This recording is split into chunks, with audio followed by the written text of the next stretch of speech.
Non-stop Vikings talk. It's Purple Daily on Score North and ScoreNorth.com. And away we go. Yes. Tomorrow, Vikings and Chiefs at US Bank Stadium, and we're here to make our official picks for that football game. Is it fair to say the season is on the line? It was last week for sure. You go to 0-4 and curtains, right? And Carolina. I think it's fair to say the season is on the line over the next 4 games. I think you got to win it minimum 2, probably 3 to feel good, right? Correct. But you know what? I did the math last night in penning a piece for my friends at Vikings Wire, and I actually, in doing the math, if you're going to lose one, you want to lose this one because it's an AFC team, because your next 3, and 2 of them are division, and your next 3 NFC teams. Because you're going to go at Chicago, San Francisco, at Green Bay. So, like, if you're going to go 3-1, you actually do want this to be the loss. Yeah, but then you're 1-4, and no, I know, but vibes are weird. I know, but you put yourself into a very difficult predicament, and I have a hard time believing that you're going to win all 4. One other thing to consider here: the Bears just lost Dick Butkus, one of the figureheads of their organization. Right, he's on the Mount Rushmore of Bears football figureheads. They're probably going to do, when the Vikings play the Bears, who by the way get 3 extra days rest, and their offense is rolling now, and they're going to do like a Dick Butkus tribute probably at Soldier Field next week. Oh, for sure. We keep looking at that Bears game as, well, I mean, you'll win that game for sure. Right. That's a trap game. Especially if you beat Kansas City and you're all high and emotional, and now you got to walk into Chicago. That's a well, and the Bears. Not that I watch a ton of Bears games, and I actually watched the Wild Blackhawks exhibition game instead of the Bears last night. But in fairness, too, the Bears have played well for the last 6 quarters for the most part. Mm-hmm. Like the Broncos game, they completely came unraveled, but the first half they must have been damn good, right? Yeah. No, they put up, their offense is finally sort of clicking, and they've found a way to get DJ Moore the football. So, but that's next week. This week is Chiefs Vikings week. We're going to make our picks, tell you what the sharps and the markets are saying about this game. But let's start with this question here: what are you most confident about from a Viking standpoint going into Sunday? I'm most confident in the thing that I think, we can basically be confident on a weekly standpoint, and that is you might be able to at times slow Justin Jefferson, but the only thing that can stop Justin is his own team if they don't throw to him. I mean, Justin Jefferson had what could be considered, and I'm being flippant here, but he had, for him, what could be considered an off day against Carolina. I think he had 85 yards receiving after going over 100 yards in the first 3 games, and he still had 2 touchdowns. So until further notice, I think the thing I'm just going to be most confident in consistently is that Justin Jefferson is going to make an impact. He's either going to catch a touchdown or 2, or he's going to have 150 yards.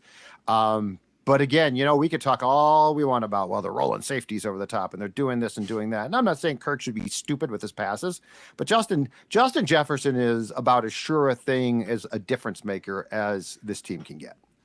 Yeah, I'll take Judd's and just kind of one-up it a little bit of the Vikings' weapons. I think the Vikings' weapons overall are better, obviously, than the Chiefs' weapons. And I know offenses aren't going against offenses, but I feel a lot better about the weapons that the Vikings have to dispose against the Chiefs' defense. That isn't a train wreck by any means, but also isn't, anything that is scary either. So I would believe the Vikings' weapons are probably the thing I'm the most confident in going into this game against the Chiefs.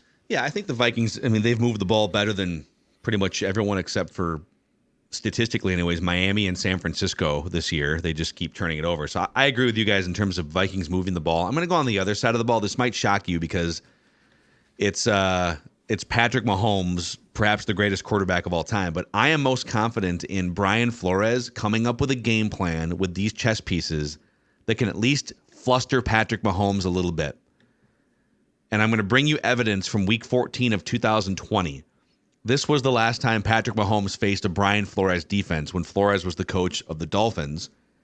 And in that game, Flores blitzed Mahomes on 60% of dropbacks.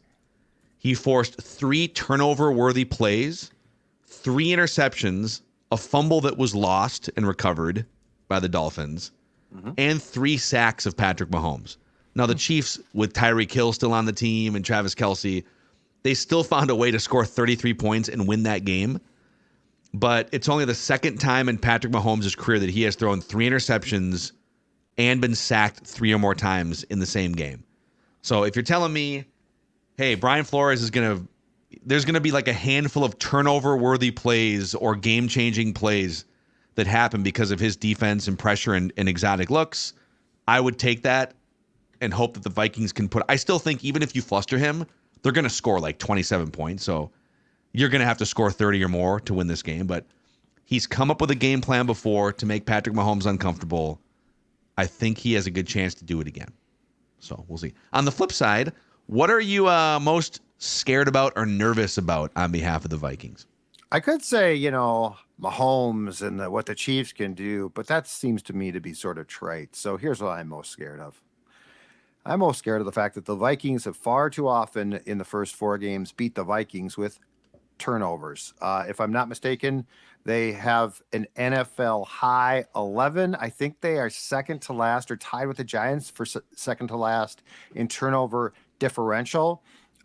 If you're going to have any hope of upsetting the Chiefs in your home stadium, one, your offense is going to have to be damn good because this is an offensive first team. I mean, you're looking for Flores to coordinate a unit that definitely does not embarrass itself. But if they hold the Chiefs in check, that's all that you can hope for, because to Phil's point, they're going to put up 24, 27 points.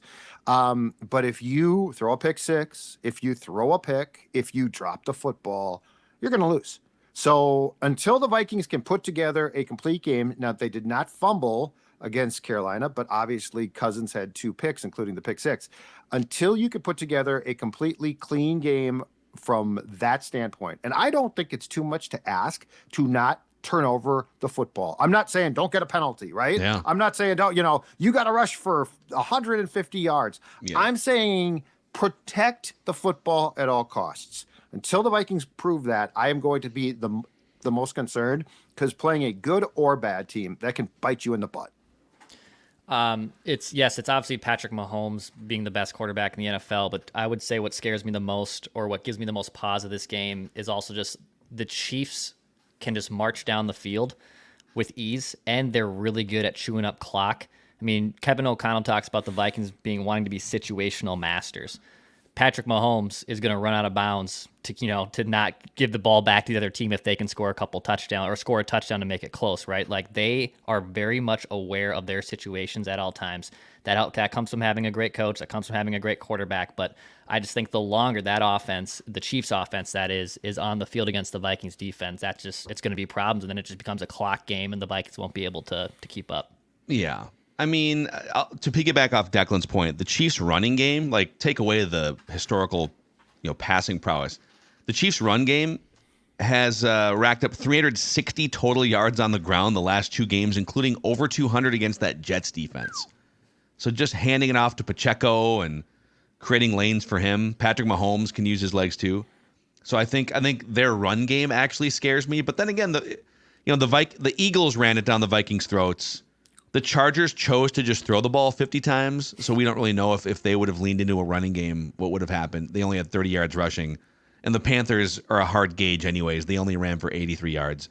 So we know that if a team commits to the run, the Vikings are vulnerable, but the only team that's really done that is the Eagles, and they ran for 259 and 13 times on one drive.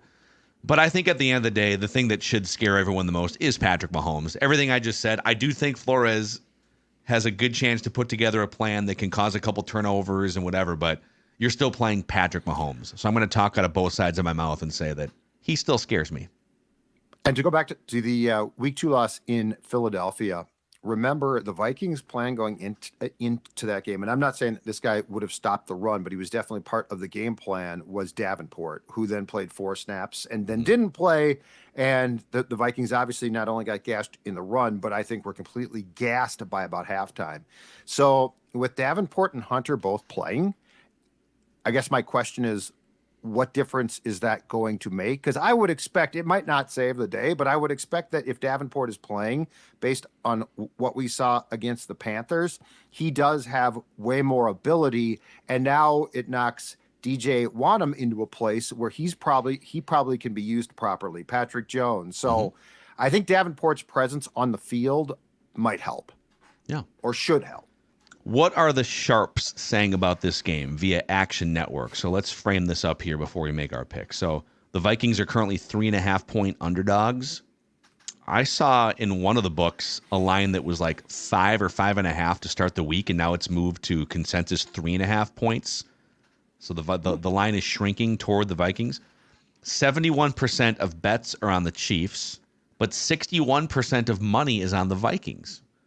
Which means that there's been some bigger bets placed on the Vikings to sort of outweigh the number of bets placed on the Chiefs.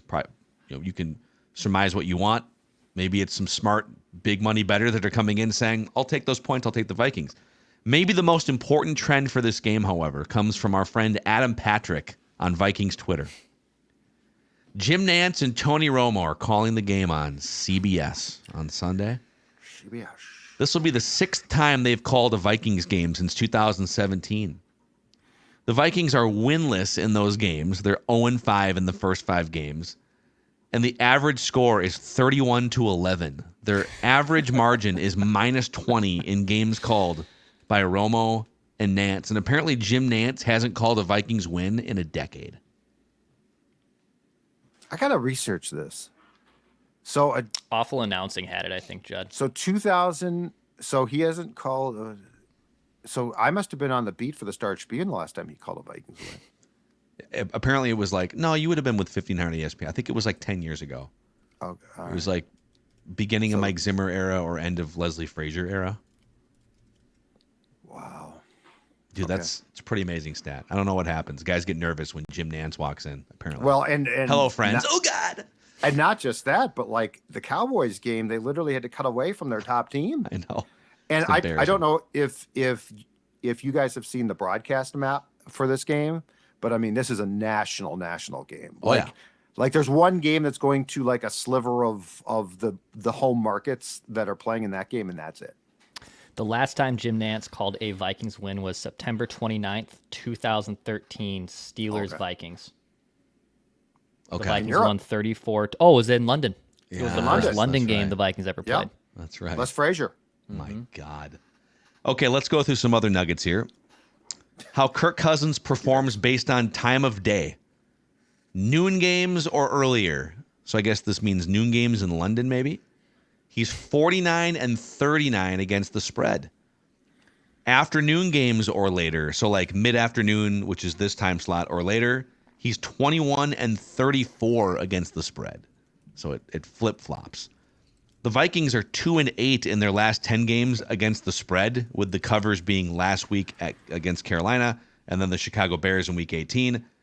Some interesting nuggets here, too. The Vikings have gained at least 5 yards on nearly half of their first down plays this season, which is tied for 6th best in the NFL. They're getting out. This kind of answers your question from earlier this week. I don't have like the average length of third down, but the Vikings have been good about getting yards on first down. The Chiefs have allowed at least 5 yards on about half of their first down plays this year, which is tied for 5th worst in the NFL. So this bodes well for the Vikings. Mm-hmm. The Vikings have scored only 3.2 points per red zone trip this season, which is tied for 2nd worst in the NFL. Patrick Mahomes in his career as a road or neutral favorite of a field goal or more, which is where this game fits. He's 24-5 straight up. So that's not a good trend. Mahomes is just 6-12 against the spread in his last 18 games following a straight up win going back to last year, which is the least profitable quarterback against the spread in the NFL. So a couple conflicting trends right there. Before we get into who wins and who covers, who wins when it comes to Livia? It's people who want to lose weight. That's who wins. Well, you know what? I can tell you, and probably more importantly, a lot of people from the PD family can tell you, it is the person that gets online, makes that phone call, Livia.com. Right there, there's a guy that 2 years ago now dropped 40 pounds thanks to a program that works, thanks to a program that's not only going to help you shed those unwanted pounds, but keep them off. The dietitians and nutritionists at Livia are going to help you do exactly that. And look, it's not some diet plan. It's not some fad. It's not something where you're going to gain the weight back as soon as you stop, because what they're going to do is they're going to help you not only drop the weight, but then maintain the weight loss. And that's the most important thing. And right now, if you join, hold on a second, wait for it, because I got an offer for you. 3 months for free. Let's say you're on the fence right now and you're thinking, I'd like to drop weight. It's getting to be fall. You know, I'd like to get some clothes. I got jeans that a year ago fit. They don't fit now. Well, 3 months free right now if you join. So you're going to drop those unwanted pounds, and then you're going to continue to lose weight with a program that works. It is a lifestyle change, but the nice thing is you don't have to drastically change your lifestyle. 855-GO-LIVEA, Livia.com, inside or outside the state. It does not matter. The whole thing can be done virtually. Livia.com. Also, if you go to the scorenorth.com/shop section of our website, you can find two different sections. There's the merchandise section here, which we're going to talk about, and then there's the actual shop where you can get your Before I Die hoodies and whatnot. So you click on collectibles, I should say, and it takes you to this wonderful page where you can get all sorts of amazing Vikings memorabilia, autographs, you name it, for your office, your man cave, your basement, whatever it is. Here's a Harrison Smith signed custom jersey. That's a buy it now option right now, thanks to our friends at Universal Sports Auctions. Just some incredible stuff if you're a Vikings fan or a sports fan in general. For 10% off anything store-wide, use the code SCORE, S-K-O-R, at checkout. That's scorenorth.com/shop, and click on collectibles to do some browsing and perusing. So, all right, gentlemen, let's make our official picks here. So far this year, picking straight up, Judd and Declan are both 2-2. I'm 1-3. Against the spread, I'm 2-2. Judd's 1-3, and Declan is 0-4 so far, losing the most money against the spread here. So Vikings are 3.5-point underdogs. Who wins this game and by how many points? We'll start with Judd. All right, I'm going to pick the Chiefs to win. I know, Phil, that you are hopeful or even confident that the Vikings are going to win, but I'm going to pick the Chiefs to win this game. I don't think it's going to be a Nance and Romo replay of the Dallas loss, but I'm going to say it's going to be something like, I don't know, 28-21. So okay, so Chiefs win cover, and cover the they'll three. cover the spread, but hopefully it won't be a cringe-worthy performance by the Vikings. Okay. The Chiefs win this game, and the Vikings do not cover. I have the Chiefs winning this game 28-17. Okay, so you guys are both kind of in the same. Mm-hmm. Yep. Or Same boat fade my pick too, since I'm 0-4 against the spread too. So just fade Deck Sweets. I am going to fade next week's here. I told you guys with my hottest take on Monday that the analytics show you that the Vikings are a sleeping giant right now. What better way to show the world that you're a sleeping giant than to not turn the ball over on the goal line for the first time basically all year at home against the Chiefs team coming off a bunch of distractions, Taylor Swift, all this stuff. I'm going to say Vikings move the ball around up and down, and they pull out a late victory here. So Vikings win, and because they win, the Vikings would also then cover the spread. So there we go, boys. Super fun weekend here in Minnesota sports. Great weekend. Vikings vent line. Judd, are you going to be at US Bank Stadium, or are you going to sit home in your man cave and watch Vikings and Twins? I think I can get there, do the show, and get home to start to watch the Twins in about the third. Yeah. Don't you? I think so. I'd like to be there. I'd like to feel it, just in case the Vikings win. Mm-hmm. It's just going to be a fun. I mean, this is a great time to be around sports fans. Yes. Like Sports Dad wants to soak it all in, absorb it. Yes. So there we go. All right, we're going to be live on the Purple Daily YouTube channel with Vikings Vent Line, which is the most fan-friendly, interactive show in all of Minnesota sports. So you can hit us up. Make sure you subscribe and click that like button on the YouTube channel and the bell notification button so you can get an alert when we go live right after Vikings Chiefs finishes up on Sunday. There's your Purple Picks. This is Daily Vikings Entertainment on Purple Daily. We just want the Vikes to win a Super Bowl before we die.